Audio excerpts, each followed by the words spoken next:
From literally the first moment after President Donald Trump's inauguration, liberals have been citing the Emoluments Clause of the United States Constitution to contend that Trump is illegally benefiting from foreign powers as president by virtue of his Trump Organization and its international hotels.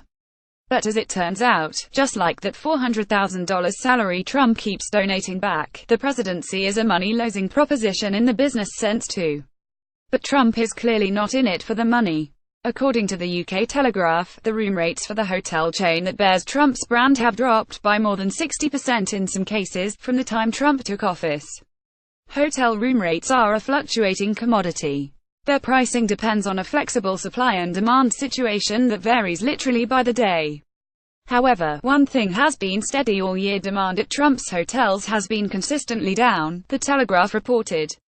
Trending NFL has a Weaselly plan to stop protests. Trump slams idea in 257 characters at Trump International Las Vegas, the hardest hit property. Rates have declined from last January, when a two-night stay for a standard double room cost about $850 to a little over $400 for the same stay now, according to the Telegraph. At the Trump International Hotel in Washington, the chain's priciest property and one of the liberals' favorite bugaboos, rates have dropped from a high of $1,650 in January to about $800, according to The Hill. Nick Trend, the Telegraph's travel editor, said there could be a number of factors at work, but the bottom line is that the demand for the Trump brand is not what it was before January 20. Like airfares, rooms rates are not fixed, they are determined by supply and demand and can change from day by day. Hotels cut them when sales are weak, so a drop in average room rates must reflect a fall in demand for Trump hotels, he said. Several factors may be at play. The strong dollar has reduced tourism to the US generally, for example.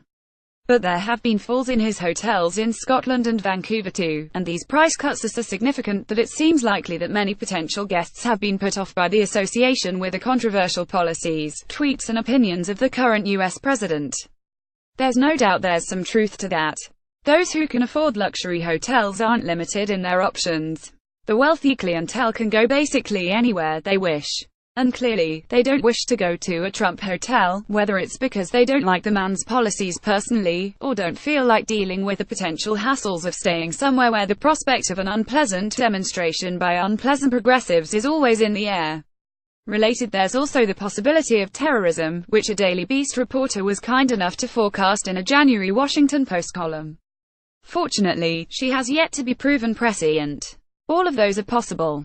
But one undeniable reality is that the state of the Trump hotel chain rates reflects the support for the president's agenda. And that's something for Trump's voters to cheer about. It wasn't the wealthiest classes of Americans who put Trump into office. That crowd, the ones who can afford spending $500, $1,000 or more a night on travel accommodations, was firmly on the side of failed Democrat candidate Hillary Clinton. Just look at how the country's richest counties voted on Election Day. The millions of men and women who voted Trump into the White House, the American middle class. And Trump still has their support, no matter what the mainstream media might wish.